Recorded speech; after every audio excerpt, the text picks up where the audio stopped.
आज आपके साथ अंडे पराठे की रेसिपी शेयर करूंगी। पॉकेट पराठा कैसे बनाया जाता है वो भी आपके साथ शेयर करूंगी। लेयर्स कैसे बनेंगी तो आपने वीडियो को फुल वॉच करना है। बहुत ही सॉफ्ट और फूले फूले से आज हम अंडे पराठे बनाएंगे, जिसको आपने एक बार ट्राई कर लिया तो आपकी भी ये रेसिपी फेवरेट हो जाएगी। इसके अलावा आप इसको सहरी में भी बना सकते हैं जल्दी जल्दी से। तो चलिए फिर इस मज़ेदार से पॉकेट पराठे को बनाना शुरू करते हैं। और मज़े की बात ये कि ये आप बच्चों को लंच बॉक्स के लिए दे सकते हैं, सहरी में इस्तेमाल कर सकते हैं। और इसके अलावा अगर आपके पास सालन ना भी अवेलेबल हो तो ये पराठा आप रायते के साथ या फिर अचार के साथ भी सर्व कर सकते हैं। तो चले फिर मज़ेदार से और सॉफ्ट सॉफ्ट से पराठे बनाना शुरू करते हैं। तो इसके लिए सबसे पहले हम आटा गूंद लेते हैं। आप कोई सा भी आटा जो घर में इस्तेमाल करते हैं आपने वही ले लेना है। 2 कप यहाँ पे मैंने आटा ले लिया है। 2 टेबलस्पून इसमें घी को मेल्ट करके इसमें शामिल कर देंगे। अगर देसी घी आप इस्तेमाल करते हो तो देसी डाल दीजिएगा, और अगर दूसरा करते हैं तो ऑयल भी डाल सकते हैं।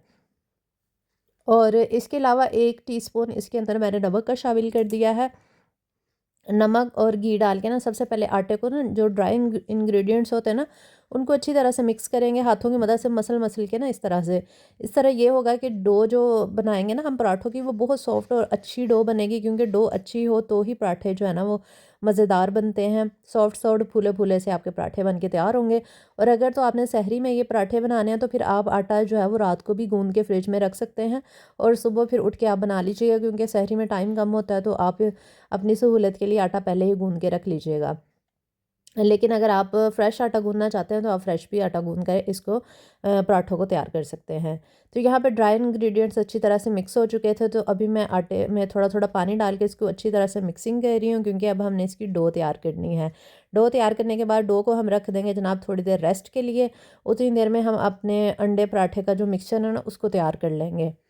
तो बस यहाँ पे हमारी डो जो है वो रेडी हो चुकी है, क्योंकि डो को रेस्ट देना ज़रूरी है। और अगर आप सहरी में भी बना रहे हो तो आटा जो है वो थोड़ी देर निकाल के बाहर फ्रिज से रख दीजिएगा, और फिर आपके पराठे जो है ना वो बहुत शानदार बन के तैयार होंगे।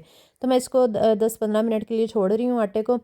उतनी देर में हम अपनी सब्जियों को काट लेते हैं। यहाँ पे मैंने एक छोटे साइज़ का टमाटर लिया, इसको मैंने उसमें कट कर लिया जूलियन पे छोटा छोटा बारीक बारीक पतला पतला ही आपने काटना है, फिर ही आपके पराठों की लुक भी अच्छी आएगी और खाने में भी टेस्टी लगेंगे।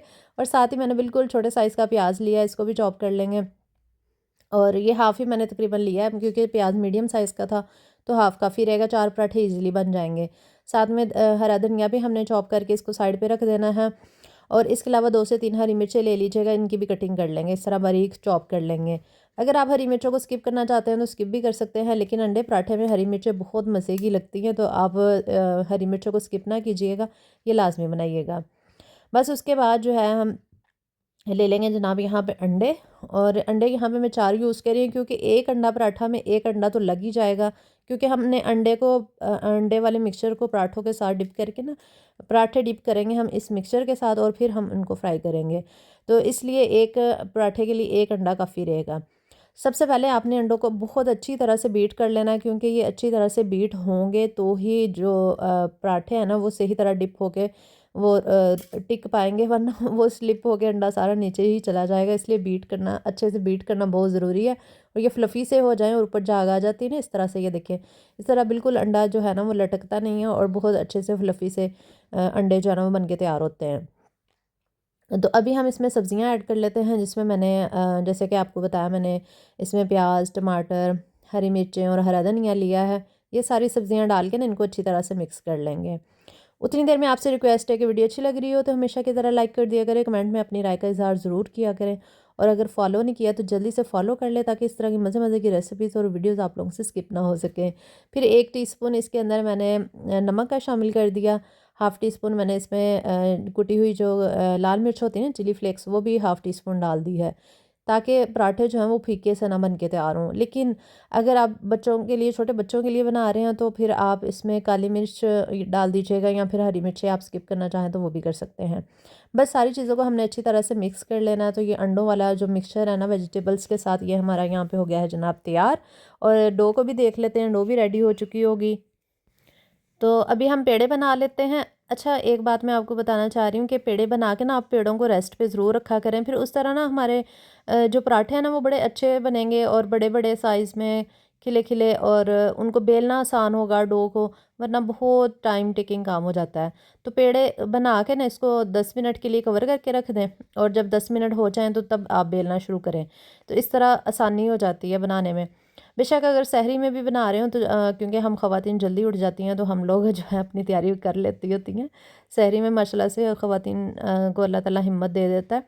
तो खैर यहाँ पे एक रोटी को लेके ना उसको मैंने अच्छी तरह से बेल लिया है, और अभी मैं आपको ना पराठा बनाना सिखाने लगी हूँ। तो इसके लिए सबसे पहले आपने ऑयलिंग करनी है। ऑयल लगा देना है रोटी के ऊपर अच्छी तरह से ब्रश के साथ, और साथ में आपने लगा देना है इस पर ड्राई फ्लोर यानी कि आटा लगा देना है। तो अगर आप मैदे के बनाना चाह रहे हैं तो ये मैदे के भी बन जाते हैं, लेकिन मैदा आपको पता सेहत के लिए अच्छा नहीं होता, तो इसलिए आटे के ही बनाएंगे तो बेहतर रहेगा। तो चक्की का आटा मैं यहाँ पे यूज़ कर रही हूँ, ये थोड़ा वाइट कलर का होता है आपको पता है, इसलिए वाइट वाइट पराठे बनते हैं। तो इस तरह से मैंने कटिंग की है, आपके सामने मैं प्रोसीजर आपको करके दिखा रही हूँ कि ये मैंने कैसे बनाया। फिर दूसरी सारी लेयर्स एक दूसरे के ऊपर रख के ना इस तरह मर्ज करके एक पराठा पॉकेट सी बन जाती है, ये देखें। अगर आपको समझ नहीं लगे तो मैं दोबारा से बताती हूँ। ये देखें यहाँ से मैंने कट किया, फिर दूसरे 4 निशान लगा के ना 4 मैंने कटिंग की हैं। यहाँ पे थोड़े छोटे छोटे से कट्स लगा लिए हैं 4 इस तरह से, और उसके बाद एक दूसरे के ऊपर इस तरह से लेयर को रखते जाना है। ये देखें पॉकेट बन गई ना कितनी ज़बरदस्त। तो ये मैं आपको इसलिए दूसरी दफ़ा भी बता रही हूँ, और तीसरी दफ़ा इसलिए बता रही हूँ कि जिन लोगों को समझ ना लगी हो तो उनको समझ लग जाए। या फिर आप कुकी कटर से भी काट सकते हैं, या फिर पिज़्ज़ा कटर से भी इसको यूज़ कर सकते हैं। तो बस इसी तरह मैंने तमाम पराठे जो है ना उनकी पॉकेट्स तैयार कर ली, और इसी तरह पॉकेट्स को बना के ना पराठों की, तो आप इनको रख लेंगे ना थोड़ी देर के लिए, तो फिर ये होगा कि ये पराठे ना थोड़े सॉफ्ट हो जाते हैं, फिर बेलने में आसानी हो जाती है, मुश्किल नहीं आती। और आप लोगों से रिक्वेस्ट है कि अगर यूट्यूब चैनल से आप वीडियो को वॉच करें तो काइंडली सब्सक्राइब कर लिया करें। फेसबुक या टिकटॉक से देख रहे हो तो काइंडली फॉलो करके रीपोस्ट लाजमी कर दिया करें, ताकि ऐसी मज़े मज़े की रेसिपीज़ और वीडियोज़ जो है ना वो आप लोगों से स्किप ना हो सके। इंशाल्लाह रमज़ान के लिए आगे मज़ीद अच्छी अच्छी रेसिपीज़ और वीडियोज़ भी आप लोगों के लिए लेकर आऊँगी। तो यहाँ पे मैंने तमाम पराठों की पॉकेट्स बना के ना इनको रख दिया था थोड़ा रेस्ट पे, और अब मैं इनको बेलना शुरू कर रही हूँ। यहाँ पे एक मैंने पॉकेट उठा ली और इसको मैं बेल रही हूँ यहाँ पे अच्छी तरह से। इसको बेल के हमने साइज़ में बड़ा कर लेना है। तो पराठे को ना आपने पतला बेलना है, और साइज़ में भी ये थोड़ा बड़ा होना चाहिए और पतला होना चाहिए। इससे ये होगा कि जो पराठा है ना उसकी खाने में बहुत सॉफ्ट होगा और फूला फूला सा बनेगा। अगर आपने बहुत मोटा साइज़ में पराठा रखा ना तो वो फिर अच्छा नहीं बनेगा।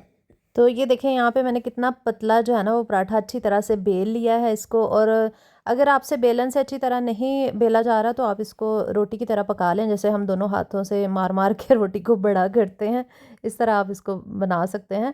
तो अब हमने क्या करना है कि जो मिक्सचर हमने अंडे और सब्जियों का बना के रखा था ना उसके अंदर पराठे को इस तरह से डाल के ना दोनों साइड्स को अच्छी तरह से हमने अंडा जो है ना वो लगा लेना है। इस तरह ये होगा कि जो पराठा है ना वो सॉफ्ट बनेगा। थोड़ी देर बेशक अंडे में भी पड़ा रहने थे, कोई मसला नहीं है, लेकिन ये कि हमने फ़ौरन से बनाने थे इसको। और यहाँ पे मैंने थोड़ा सा घी लगा लिया है, फ्राई पैन में बना लें इनको, या फिर आप तवे पे भी बना सकते हैं, जैसे आपकी मर्ज़ी है। और थोड़ा थोड़ा ये देखें मैं मिक्सचर डाल रही हूँ इसके ऊपर, क्योंकि जब हमने अंडे को डिप किया था ना मिक्सचर के अंदर, तो वो सारा अंडा जो है ना वो अच्छी तरह से रोटी के ऊपर नहीं चिपक पाया था। स्लिपरी होता है ना आपको पता, और थोड़ा थोड़ा ही लगता है। तो इसलिए बाद में आपने चम्मच के साथ ना थोड़ा थोड़ा अंडा लेके तो वो पराठे के ऊपर ना डाल देना है। और यहाँ पे आप ना इसको बहुत ज़्यादा हाई फ्लेम पे नहीं पकाएंगे, बस थोड़ी सी लो फ्लेम ही रखिएगा, वरना पराठा जो है ना वो नीचे से जल जाएगा। तो इसलिए हल्की हल्की फ्लेम पे इसको पकाते जाएंगे, और साथ साथ जो है ना हल्का हल्का घी भी लगाते जाएंगे और सॉफ्ट करते जाएंगे। आपकी मर्ज़ी, आपने पराठे को क्रिस्पी बनाना है, नरम बनाना है, जैसे भी आपको पसंद है आप इसको बना सकते हैं। वैसे ये पराठे मुझे तो सॉफ्ट ही बहुत अच्छे लगते हैं। जब हम अंडे को डिप कर लेते हैं ना दोनों साइड्स पे अच्छी तरह से, और फिर हम इसको हल्की फ्लेम पे थोड़ा थोड़ा घी लगा के इसको कुक करते हैं ना, तो वो बहुत सॉफ्ट फूले फूले से पराठे बनते हैं, और उनका अपना ही मज़ेदार सा फ्लेवर होता है। वो खाने में भी बड़े अच्छे लगते हैं। तो मेरी बेटी को तो ये काफ़ी ज़्यादा पसंद आए थे, तो वो तो 2 ही पराठे खा गई थी, क्योंकि ये इतने सॉफ्ट और मज़े के लगते हैं, दिल करता है हल्के फुल्के बस खाते जाएं खाते जाएं। लेकिन आपसे कहूँगी कि अगर बच्चों के लिए बना रहे हो तो इसको प्लीज़ देसी घी में ही बनाइएगा, क्योंकि बच्चों के लिए देसी घी काफ़ी हेल्दी होता है, बल्कि बड़ों के लिए भी हेल्दी है, और हमें देसी घी का ही ज़्यादा इस्तेमाल करना चाहिए, ऑयल और घी से दूर ही रहना चाहिए। बस इसी तरह पराठे को हमने सेक लेना है। ये देखें मैं हल्की हल्की फ्लेम पे ही इसको सेक रही हूँ, और ये कितना ज़बरदस्त इसकी लुक भी आ रही है, और नीचे से कितना शानदार जो है ना वो क्रिस्पी सा हो चुका है। तो बस हल्की फ्लेम पे इसको दोनों साइडों को हम अच्छे से कुक करते जाएंगे। तो बस मज़ेदार सा पराठा यहाँ पे हमारा रेडी हो चुका है, तो चले इसको निकाल लेते हैं। और सॉरी मेरा गला ज़रा ख़राब है, बड़ी मुश्किल से मैं यहाँ पे ना रिकॉर्डिंग कर रही हूँ। तो गले का इन्फेक्शन आपको पता है इतना बुरा होता है कि ये कई के दिन जो है ना वो ठीक नहीं होता। तो बस अभी मैं दूसरा पराठा यहाँ पे तैयार कर रही हूँ। बस इसी तरह हमने इस तमाम पराठों को रेडी कर लेना है। आपने मुझे कमेंट सेक्शन में ज़रूर बताना है कि आपको कौन सा पराठा अच्छा लगा, फर्स्ट वाला या सेकंड वाला। तो बस ये सेकंड पराठा भी हमारा यहाँ पे रेडी हो चुका है। अगर आपको एक्सपीरियंस नहीं है और अगर आपने कभी ये पराठे नहीं बनाए तो आप ना इंशाल्लाह फ़र्स्ट टाइम में बहुत अच्छे पराठे बना लेंगे, क्योंकि इनको बनाना इतना मुश्किल काम नहीं है, ईज़िली बन जाते हैं। तो अगर आप बिगिनर हैं तब भी आपसे इंशाल्लाह बहुत अच्छे बन जाएंगे। तो इस रेसिपी को आपने ज़रूर ट्राई करना है, चाहे आप सहरी के लिए बनाएं या फिर बच्चों के लंच बॉक्स के लिए या ब्रेकफास्ट में उनको बना के दें।